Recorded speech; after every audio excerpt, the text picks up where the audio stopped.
Welcome to Work in Progress, where you write and we read. I'm Echo. And I'm Sawyer. Yay. No, wait. I said yay.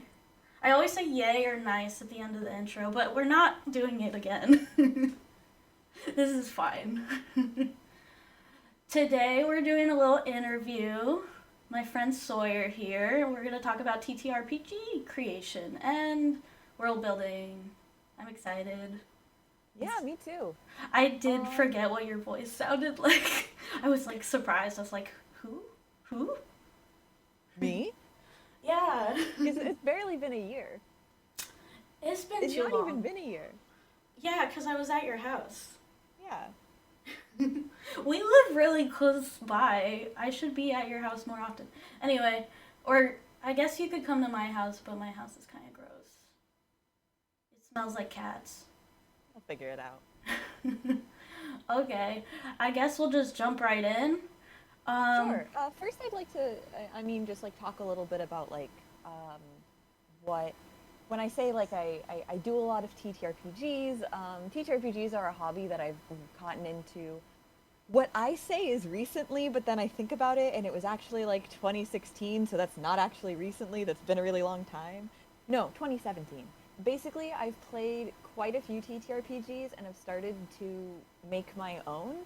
You can't find any of the TTRPGs I've made out there yet because I have this great problem that I'm sure a bunch of people relate to, is I love starting projects but hate finishing them. mm, But I like to play a lot of indie TTRPGs.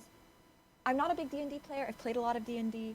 I, generally speaking, don't want to play any more of it. The biggest systems I play right now are Spire: The City Must Fall, Blaze in the Dark, and I like playing around with some Powered by the Apocalypse games, but I haven't really found one that I really, really love. Yeah, just anything I can kind of get my hands on and can get somebody to run. I'm both a DM and a player. that's awesome. Also, for anyone who doesn't know, TTRPG stands for Tabletop Role Playing Game. Right, I should probably clarify. I keep like assuming people know what that is, and I was talking to my grandma this morning, like, yeah, I'm gonna do an interview about TTRPGs, and she's like, what? And I say tabletop role playing game, and she goes, And then she probably what? asks, like, what? Yeah, Yeah. exactly.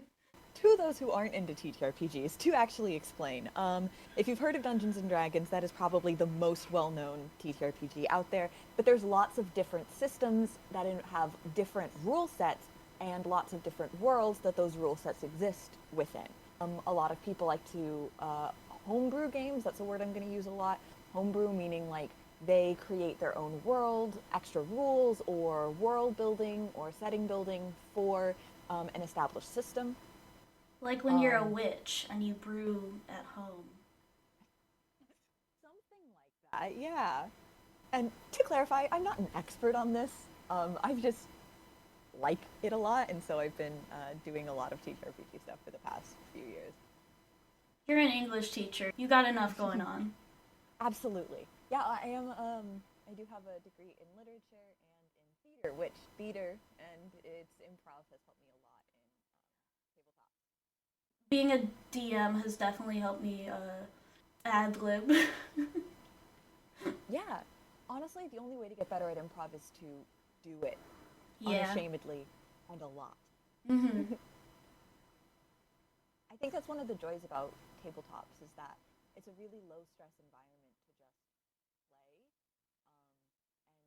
to get with your friends and all make fools of yourselves together. And the more you do that, the better you get at it and the cooler your stories get. I'm gonna tell a quick story of my first time DMing, where or dungeon mastering. I was I was mastering the dungeons where I got a bunch of my friends together. One of them knew about D&D but hadn't played. The other one was very experienced, and the other one had like no concept of D&D. And the first session, the guy with no concept of D&D is like, I don't think my character would want to hang out with their characters, so I'm just gonna loot the building and run. And I'm like, I have to pull him aside, Mm. like after the first session, be like, you're making it really hard for me to do anything. I've never done this before. And he's like, oh, okay. And I'm like, can you just stay with the party, please? And I felt bad because I was like roadblocking, and I just had to be like, can you make this a little easier for me, bud? And he's like, okay, I got you. But that's exactly what you should do. Yeah. Like, it's important to communicate, and this is something that's so important when playing tabletops or playing any games with your friends, really. It's important to talk about, like, what you want out of the game together. And I'm the sort of person who I cannot have an adversarial relationship between me as the GM, um, so the one like Game running the game, master. setting the story, and the players. If that happens, I don't have fun. Like, I want to write a story together with my friends. It doesn't matter if I'm playing or if I'm GMing. If somebody's trying on purpose to mess up what I'm doing, then I just can't play with that person. It's some people like the game of it in the how can I like make this hard for my players, and players how can I make this hard for my GM, but I just can't do it.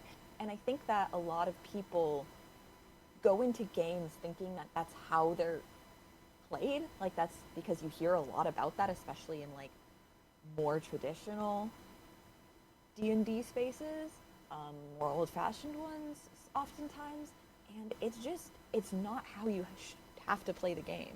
I mean, honestly, I think it's not how you should. You should communicate with your players what you want out of the game, and that's not railroading.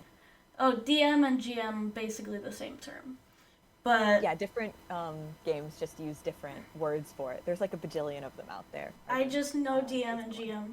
Tell me a third one. I've played systems that use narrator or gamekeeper or keeper or just setting specific words to mean the same thing. Okay, so let's hop into the questions, I suppose. I wrote some down. So, what is the first thing you do, like, the first steps when you create a new world? So I like creating my own worlds. I never sit down and I'm like, I want to create a new setting. It's just not the way I work. What happens is like, huh, wouldn't it be cool if, and then that wouldn't it be cool if over the next however long it takes will slowly turn into an entire world. So, for example, a long time ago, we created a homebrew setting for a TTRPG that it's called the Mistborn Adventure game. I don't really recommend it. It does some cool stuff, but then I've discovered other systems that do the cool stuff better and without all the stuff I don't like about it. The reason it's called Mistborn Adventure game is because it's set in the world of the book series Mistborn by Brandon Sanderson, which a lot of this is actually my first TTRPG. My real one, like that I played for years and years, is how I got into playing TTRPGs in the first place. But we ended up creating like this cyberpunk future for the world and like did a lot of world building about it. But the whole time it was connected to the magic system in Mistborn. So my partner and I, we just went, no, no, no, I'm done with this. I want to create my own setting. The first thing that we did when we sat down and thought about it is what aspects of this world, the one that we've created based on, the TTRPG, what aspects of this world do we want to explore the most? What do we want this to be about? What do we want this story to be about? And we took those aspects of it, and that was where we started from. And then it was like, well, what aspects of this world have we been trying to build around because we don't like them? And those went away. And now we have a completely different setting than the original of where we started. But that first thing is always the wouldn't it be cool if, and in the cyberpunk world's case, that was vertical city. I love vertical cities. I love urban fantasy and vertical cities. Favorite thing ever. And then next question is, what do I want to talk about? Like, what is important about this world? What am I trying to say by building it? That's how I build. Amazing. When you say vertical city, do you mean like gravity is making you fall down in between buildings, or do No, no, you no, mean no. I like just mean really skyscrapers? skyscrapers, really, really tall cities that are stacked on top of each other. The sort that I like to play a lot with, you know, political commentary, to put a focus on economic inequalities. I think the vertical cities are great for that. The Mm-hmm. sort where like the buildings are so tall that most people live out their lives never actually touching the ground. Um, like fierce like social like economic stratification based on like where you live, and it's not in any sense of like you have to stay here because there are rules saying you can't, but it's just like the way that the city is built creates this harsh stratification. Um, but like, of course, the idea of the vertical city is everywhere. There's so many different settings that use it. But it's one of my favorite things. I like really tall cities, and I like districts stacked on top of each other. They are just one of my favorite tropes. This sounds so cool. I want to add one now to any project I have, I guess. How do you approach character and NPC non-player character backgrounds? Okay, so the first thing when I think of a character is, again, this is just the way that I write. I start with wouldn't it be cool if, or I have like especially for NPC creation, I have a niche that I need to fill, and I'm like, what sort of person would interestingly fill that niche? Or when it comes to my own characters, like my PCs, my player characters, those are the characters in a TTRPG that are like the players around the table are playing. When it comes to my own PCs, because I do like to play, not just GM, um, I like to start with cool character classes, or like a cool. I like to start with some sort of pitch, whether that's a character class I really want to play, or if that's like a faction I want to be associated with, or something in the world building that I want to like base my character on, and then I kind of start from there building around that. And then I'm the sort of person who goes really in depth in backgrounds, and I really like to base my characters in the world. Like, how does this character exist in the world? What made them this way? Um, how do they interact with the world around them? And I think I really like grounding people within it. Here's my biggest advice for anyone building NPCs for a TTRPG. You don't actually need to come up with a whole backstory for them. You really, really don't. What you need to know are what is one cool thing about them that the players can like latch onto, whether that's like a cool appearance trait or something about their voice, or just one thing that you can like use to describe them, who they are, like what is their role in the story and the world, and what do they want. What do they want is really important, because it will dictate their motivations, the way that they play.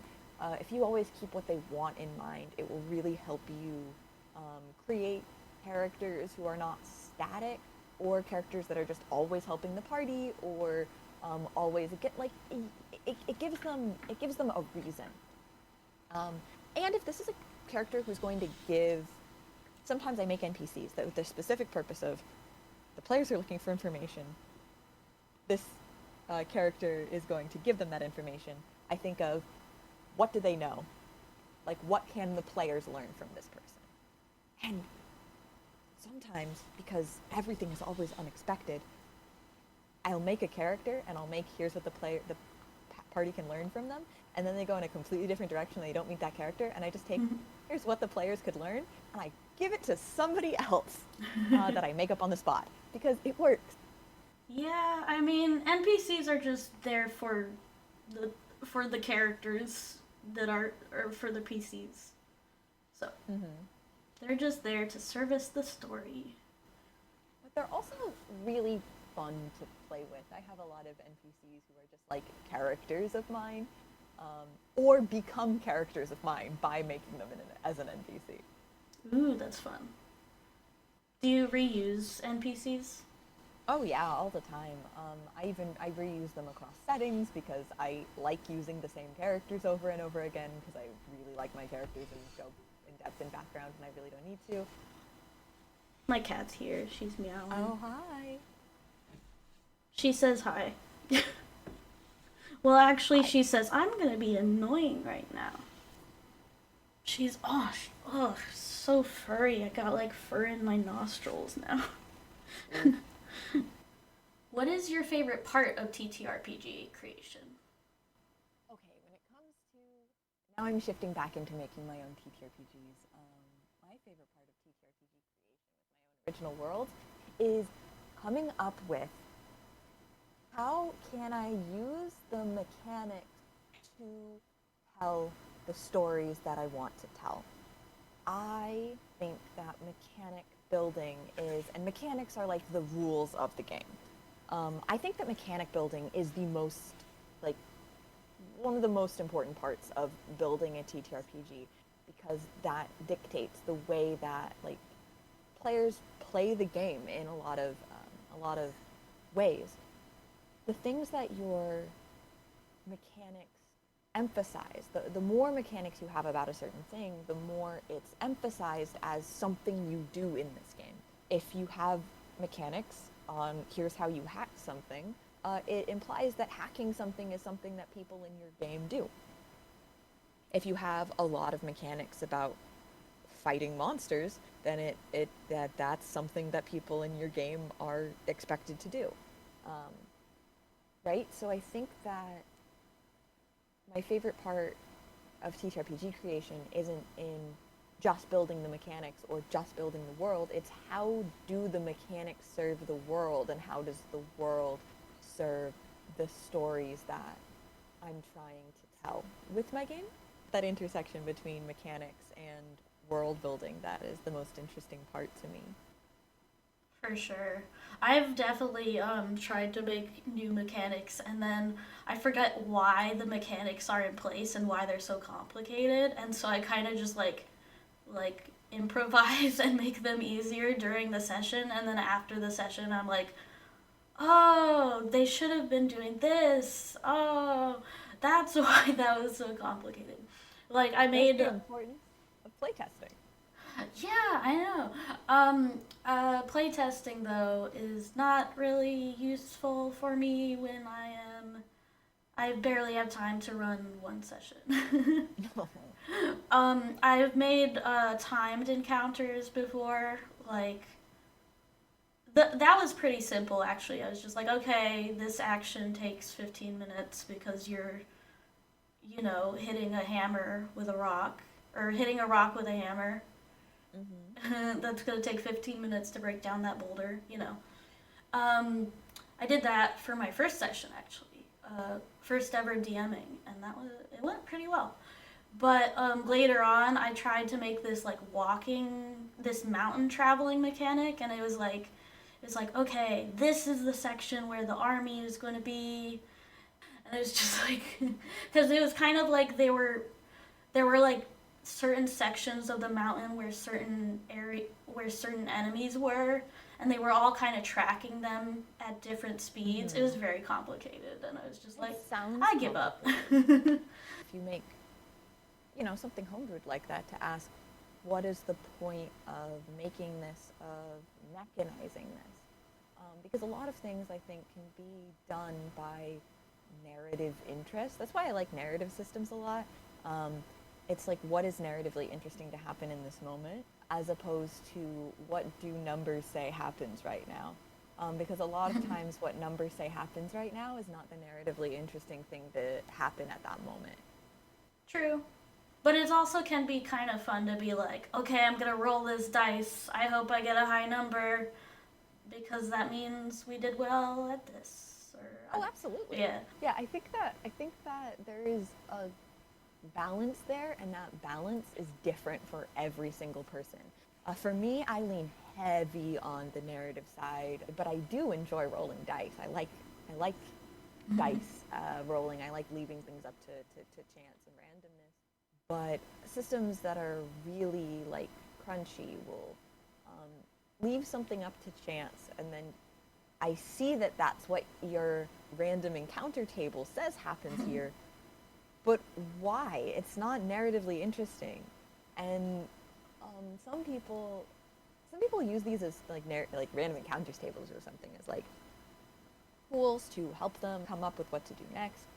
But sometimes I've had people who just like really stick to it. It's like this is what the dice said, and I'm like, okay, but it's not interesting or cool, but okay. I think here's a great example. I was making a character, a person I knew was trying to run a cyberpunk game, like the actual game system, Cyberpunk. Originally, actually, Cyberpunk 2020, though. We were supposed to switch to Red, and then none of this game ever actually happened. But we did do character creation in Cyberpunk 2020. Um, and he was like, you're gonna roll every single aspect of your character on these rolling tables. And it was the most miserable character creation experience ever. I will tell you now, because we were doing this virtually, I was like, oh, I'll roll with my physical dice. And I fudged all of the rolls because I could not stand the idea that I would be forced to play a character that I did not make. True, true. Some other Yeah. people thought that was really cool and like making characters like completely randomly like that, but I can't stand it. So it's really, to each their own there. Yeah, I mean, I can understand both sides where it's like, whoa, I get to practice my improv by playing, I don't know, something that's completely different than what I would ever expect. But there's also the, like, it's also the aspect of, like, leaving it completely up to chance means that some people are gonna have really, really boring, bad characters, and some people are gonna have, like, super interesting and, like, powerful characters. The character creation in Cyberpunk 2020 even has you rolling for events that happened in your backstory, which is just like, it's literally like, we're gonna go through every year of your life. What happened? And I'm like, no, stop, stop, stop, stop. Yeah, I'm not a fan of Cyberpunk 2020, and I think Red did a lot of things to fix some of it, but I'm still not a fan of the system or the game. When I say cyberpunk, when I'm talking about my own settings, I'm using cyberpunk as a genre, not talking about cyberpunk the established universe, because I don't really care for it. But I love cyberpunk the genre, and it sometimes irritates me when I'm talking about like cyberpunk and people assume I'm talking about the game, when I'm like, actually, I am talking about the cyberpunk genre and my own creations inside it, please. Is Cyberpunk like Matrix? The Matrix is cyberpunk, yeah. Okay, it's like everyone's a robot and No. well, no, Like, just that could be, like, generalizing everyone's a cyborg and they have cool glasses. Like okay, okay, okay, okay. that's This is gonna be a super tangent, general. but, it really irritates me when people associate cyberpunk, the genre, with purely cyberpunk aesthetics. Cyberpunk aesthetics can be really cool, but there's a lot more to the genre than that, and you can make some really bad cyberpunk by just looking at the aesthetics and not acknowledging the like punk aspect of it. Like, it's cyberpunk on purpose. Like, that's like intentional. Um, and you can make cool futuristic urban fantasy, like urban sci-fi. Sometimes when a cyberpunk series is like heavy on the aesthetics and that's it, it reads to me more like urban sci-fi, right? As opposed to cyberpunk, which I feel like is a defined genre with intentional themes. I don't think it's cyberpunk if it's not critiquing capitalism, but that's just me. Yeah, this is a big tangent. I've written a lot about this, but not really posted anywhere except for my favorite little Discord servers. You should post it. You should post it more places. I probably It's very will. interesting. But also, I have my own little tangent. Have you seen In Time?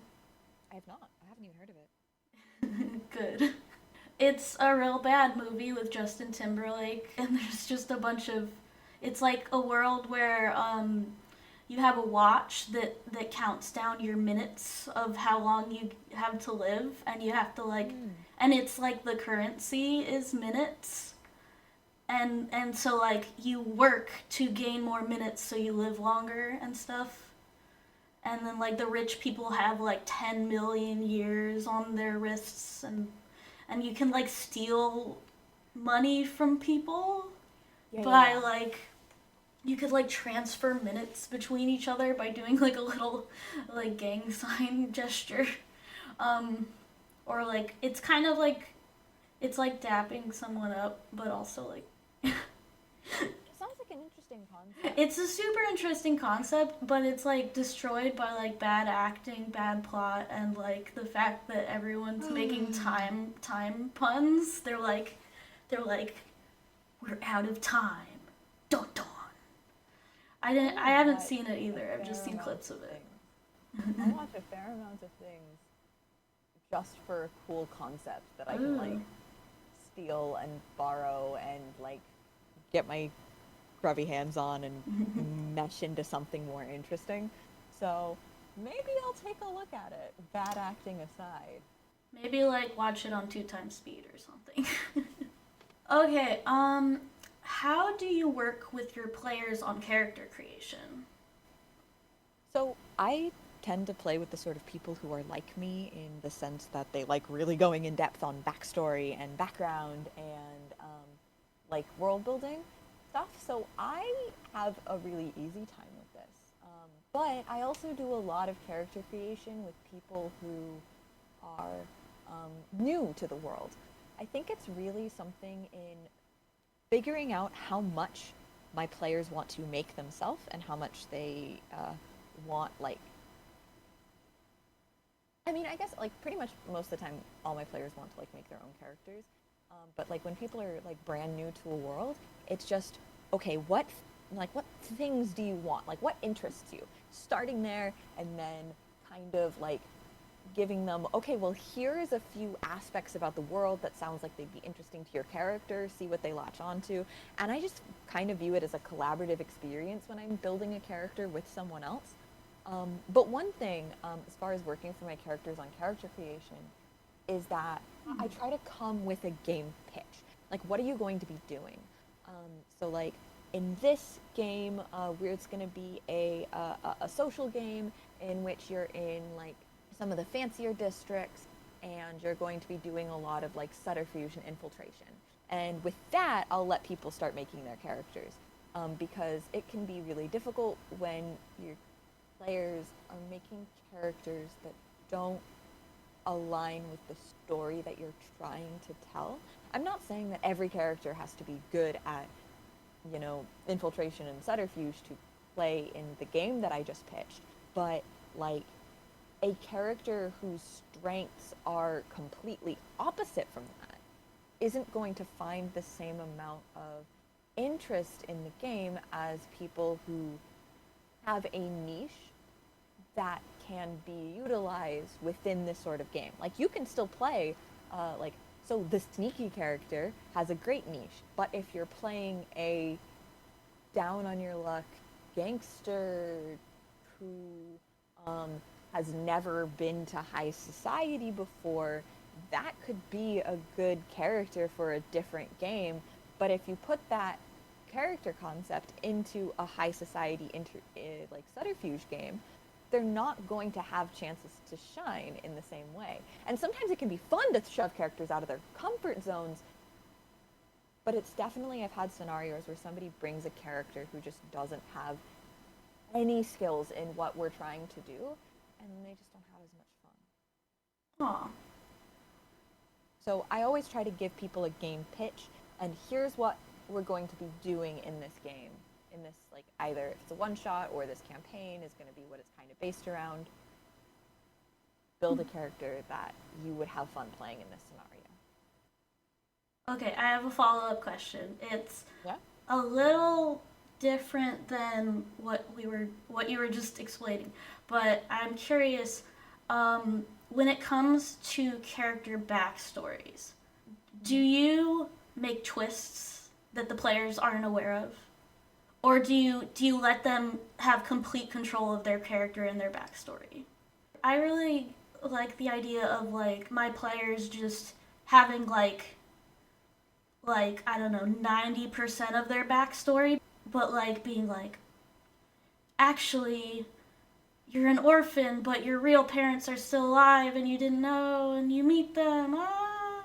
So I think that that's really up to a lot of like personal preference. For me, I give that's an option that I give to my players in the sense of like I've often had players purposefully put in backstory ties that they hand off to me For example, I had a character who for a time impersonated someone and is like, well, I hope they don't meet anyone from this person's family, and just kind of like gave me that as something that I could potentially use in the campaign. And I did.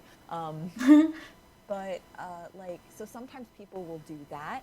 But other times, like, okay, so I had an experience as a player in which I had a character whose father had died, and she was always a little suspicious about what actually happened, whether it was the accident that was claimed. He died in a workplace accident. Mhm. That was if it was actually an accident or not. And I said this to my GM, and he decided to make this into a plot point, and all of the characterization I'd made around him was kind of thrown out, and plot idea was really strange and seemed forced, and I didn't like it, and it was really difficult to play through what was supposed to be a part of my backstory when it wasn't what I wanted. So as a player, I really had a bad experience that time. And since then, I've been really particular about what I sort of hand over to the GM. And then I'm always also feeling that as a GM myself. Am I making something that this person will enjoy? Which is why I don't do that without the players specifically giving it to me.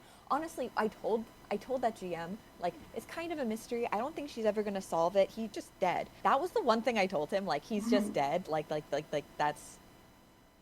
that was the fact. And then he was like actually alive and a robot. Like his that was his death was fake so that his brain could be transplanted into a robot. And I'm like, that's no, stop it, stop it, stop it. Oh, it was so bad. Creative, I Yeah. guess. So there was another time when I was making a character who had lost contact with their parents, and I explicitly told the GM, I never want them to find out what happened. And then Okay? they find out what Don't happened. turn this into a plot point. Well, that campaign didn't really get off the ground, but Mm. I had to say that because I'm just like, I don't know if I want you to do that without, I don't know. I guess this is just me. I feel protective over my own characters' Mm. backstories and like their characterizations. But at the same time, I've had some of the best times as a GM, and my player had a blast with this too. So the character, um, he had three prominent exes, and the character uses he/she pronouns and switches between the two constantly. So just as an FYI, I'm going to do that. So she has these three exes, and basically the player just gave the X's to me. Like, here, they still exist in the world. Do what you please. And I had so much fun developing and like just having him run into her exes was the best thing ever. It was fantastic. Some of the best like role play that has ever happened in one of my games. This was in a Blades in the Dark game. So it really just depends on the GM, on you, on what aspects of your story. But I never do it without a player specifically saying, "Here, um, like here's a plot string that you can play with." Or sometimes I'm like, "Hey, question, you were a part of this group. Do you want that to come back into the story?" I'm playing with it like that. But I Mm. don't like making things about their backstory. Mm-hmm. But if a player hands me a loaded gun from their backstory, who am I not to fire it? Fire it directly at them. Hmm. Thank you for that. That's actually real helpful for me going forward in my possibly in the future DMing again. That's good advice to definitely just like ask your players like what are you comfortable with coming back? What how much control do you want? Communication is key. And for me Mm-hmm. personally, I don't like it when DMs mess with my character's parents, I've discovered. Like, that's Mm-hmm. something that's like kind of important to the way that I build characters. But their friends, she kind of like disappeared for a little bit. And I'm like, okay, here's how these two probably feel about her. These two are mad that she disappeared. Um, and I kind of just took that, the friends, and I like gave it to the GM. Like, here, have fun with these two, which I can do with friends in a way that I feel like I can't do with characters. These are like really close friends too. Like, have been best friends, like part of like the her core friend group growing up. That I feel like I can do, and I feel like I really enjoyed the X's. But I don't know. For me, I don't I don't like it when GMs try to say things about my character's parents. Yeah, because the parents are so personal. Like, what if they're like, and your dad was a cowboy? It's like, wait. We want a tapestry with some holes that you can patch. What do you struggle with when you create a new setting? For me, actually, when I create a new setting altogether, when I'm working on TTRPGs in general, I think the hardest thing for me is making plots. I like making worlds, I like making characters. But the story itself, that's the hardest part. I don't know. I struggle more with plots. So I think it's why I've liked TTRPG creation because I'm not necessarily creating a plot. I'm creating a world, and it's why I like playing TTRPGs because I get to create a character and then they get to be taken through a plot by the GM that I get to contribute to and build on. But I'm not the one making the story. But as a GM, I really like running pre-made stuff because I can take it and then do whatever I want with it. But I kind of have something to fall back on. I've currently done two pre-made Spire the City Must Fall modules, Blood and Dust and Kings of Silver, that I put into a campaign together. Kind of like takes the load off me for plot building because I always have something to fall back on, but also I did not run them even close to as written. The hardest part is definitely plot building. I feel like this is the perfect segue. I know I have some more questions, but this is the perfect segue into what I wanted to talk about. um, I have the same but different problem in that I am writing a book where college students are playing D&D and the D&D campaign is like the story and it kind of occasionally bounces back to the college students in real life like their real lives and we see how like the gameplay affects their real life and how their real lives affect the gameplay. Mm-hmm. And so I, as it is a book, I kind of need there to be a plot, and I've been struggling with that. Yeah, absolutely. Have you heard of a play called She Kills Monsters? Not. I think you should read it or see if you can watch it. It's got a similar concept in that plot is that the protagonist's little sister died, and she never really understood her little sister. She was weird. She played D&D, and so Yeah, the but she weirdos left play behind. D&D.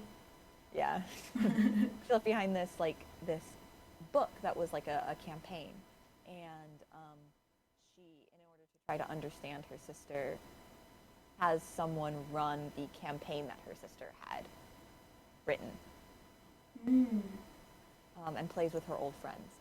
interesting. I'll It's a good definitely play, check it and I think out. that it would help with inspiration as far as the way that like the story of impact the game, and the game impacts the story.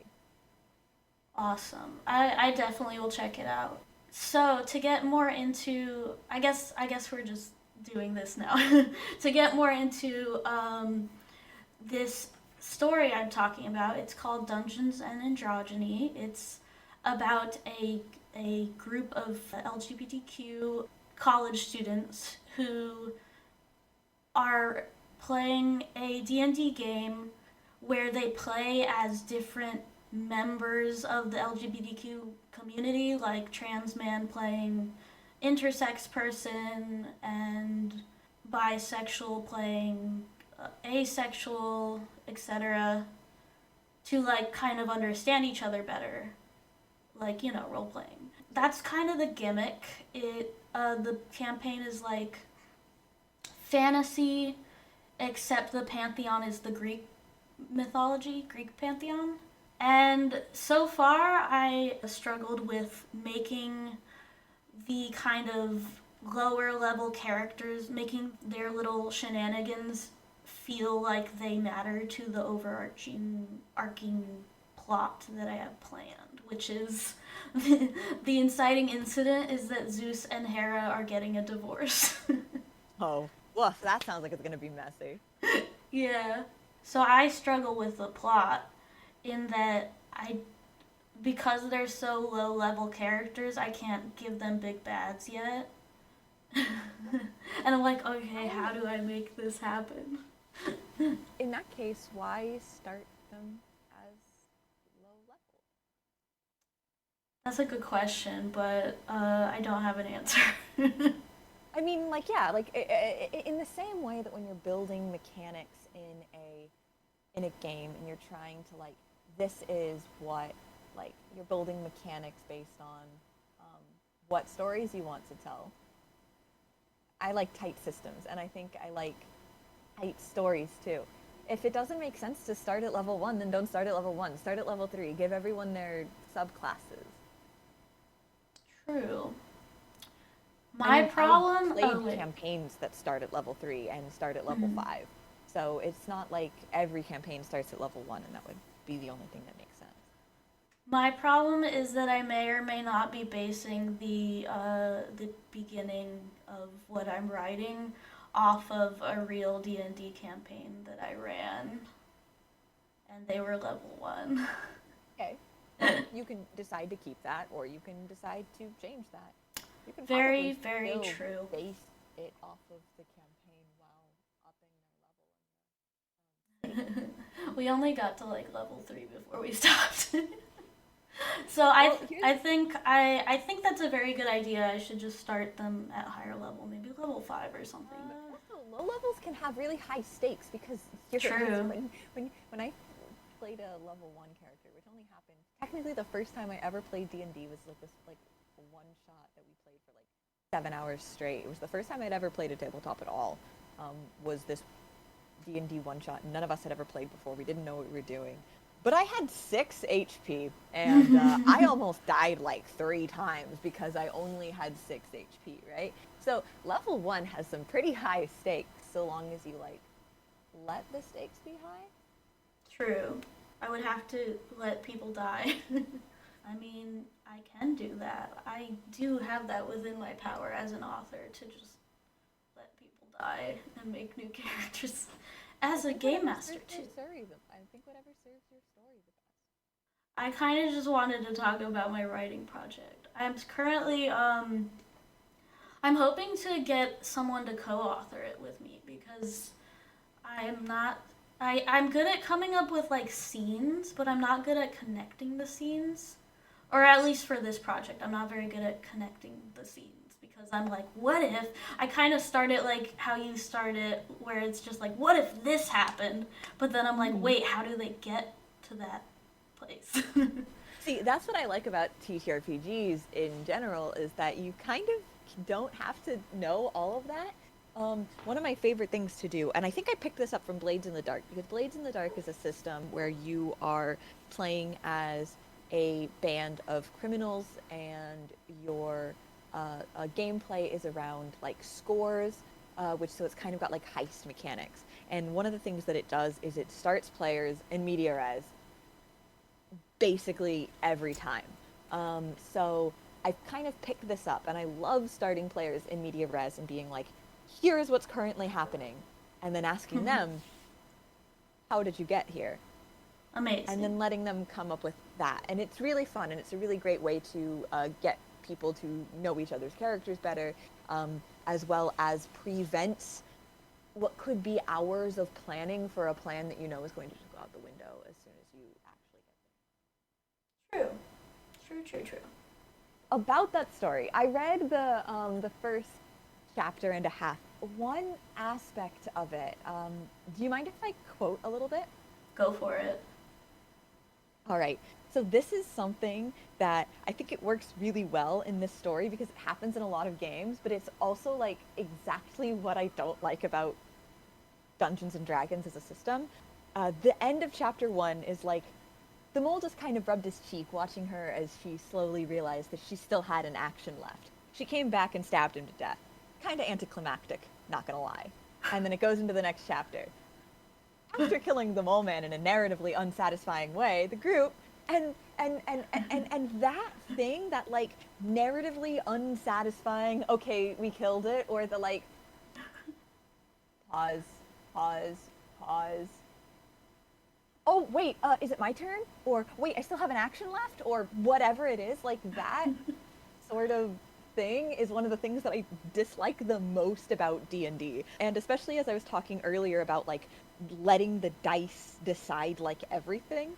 I mean, even if I were to play D&D, I would want my GMs to make sure that the monster dies in a way that is narratively satisfying and interesting. And if that means fudging the numbers, then it means fudging the numbers. This is just me using D&D terms like monsters. I like making games in which there isn't really monsters. I would argue the mole man is a person too. Exactly. And why are we just killing him? That's another thing I don't like about D&D. D&D, there's been a lot of people talking about like, well, you can play like narrative games with D&D. Like you can play it where you're not fighting all the time. But all of the mechanics of D&D are about fighting. Every True. ability that you get is about combat. So the game is, and I was talking about mechanics and how they intersect with the world building and the type of stories that you want to tell. D&D is built for you to fight things, kill things, get loot, and level up. If that's not the type of story that you want to tell, I think you should find a different system, because it's really fun to play around with interesting mechanics that actually fit in with this type of stories you want to tell. This is one of the reasons I get a little irritated when people are like, I'm going to play a sci-fi space exploration game in which you're like a group of criminals on your spaceship and you're trying to gain influence and power with the other criminal factions. And I went, that sounds really cool. What system are you going to use? And he went, D&D. And I'm like, thinking about how much homebrew he would have to do to make anything about D&D work with that pitch. And also, it was at that point that I was really getting into Forged in the Dark games, which are games based around Blades in the Dark. And I can tell you that that pitch is exactly like Forged in the Dark game Scum and Villainy. I think it's Scum and Villainy. Literally down to your ship is important and faction mechanics. That's what Forged in the Dark games have, is faction mechanics. And I'm like, have you considered trying a new system? And he went, that's too much work. As if homebrewing the entirety of turning D&D into sci-fi wasn't too much work. I don't know. It just kind of irritates me when people don't want to try different systems. I mean, to each their own again, but I think that there's something so satisfying about having mechanics that actually like align with the story that you're trying to tell. Very true. I have to consider these things. Mechanics are something that is a really big interest of mine. If you couldn't tell in like my own in everything so far. I'm actually not huge on Powered by the Apocalypse. Powered by the Apocalypse is a system that a lot of narrative TTRPGs are built on. Sometimes I think they can be at the same time too specific and too vague, but I really have fallen in love with the Resistance toolkit, which is what's kind of built off of the Spire the City Must Fall and Heart the City Beneath rules are. One of the things I dislike about D&D the most is HP, because you have this number that doesn't matter until it's 0, and then you're dead. And that's just not fun to me. I think injuries are important and interesting, and like Blades in the Dark does this with its like wound system, its harm system, that's what it's called. Its harm system, wounds is what I called it in a different system that I was building. But in its harm system, but what the resistance system does, and I know I'm naming just like a bunch of systems, we're gonna have to put these all in the description or something. But what I like about the resistance system is the way that it has different resistances. The resistance system is fun because it's using resistance in the way of like resistance against power, and then resistance in this sense is resistance like something occult trying to influence your mind. So, regardless, what I like about it is that you have your blood, mind, shadow, silver, and reputation. And those are all things that you can take stress towards. And if you get enough stress, you can roll essentially fallout, which is a narrative consequence. But it's all of those things matter. So you can get a the same sort of narrative consequence you can get for like getting stabbed, you can get for uh-oh, you've got a really bad reputation around here and people aren't going to trust you. Like there's the same sort of like narrative fallout for all of those different types of actions, and that really tells the story about what type of games you want to play, right? Because in D&D, if the only stat that really matters is your health, that means that what matters is not dying, is that fighting things is what's important. But in Inspire, if you can take fallout by your cover being blown, or people not liking you, or occult influences on your psyche, or just feeling really bad because you had to kill somebody you liked because that's what was needed to keep your cover, then that will create the sort of stories in which that sort of consequence is at a narrative forefront. What was that game again that you were referencing? Spire the City Must Fall. I highly recommend it. I cannot recommend that system enough. It's about you are Drow or Dark Elves, and you are your city, the city of Spire. It's a mile high city, urban fantasy, vertical city. What can I say? I said I like these things. In which you are a part of the Ministry of our Hidden Mistress, which is a paramilitary revolutionary cult trying to retake the Spire from the Aelfir, the High Elves who colonized it about 200 years ago. So you are all revolutionaries and also part of this forbidden cult. And it is. I've been talking about it throughout this whole time. It is one of the best systems, I feel like, I've ever read. You can read the lore book, like the books, the rule books, like a book. That's how interesting the lore is to me. Whoa, amazing. I'm a big nerd for like lore and like reading stuff like that. I don't read that much, but I will read random things like that. That sounds Absolutely. really fun. Yeah, it's got a lot of fun, weird magic, and the character classes.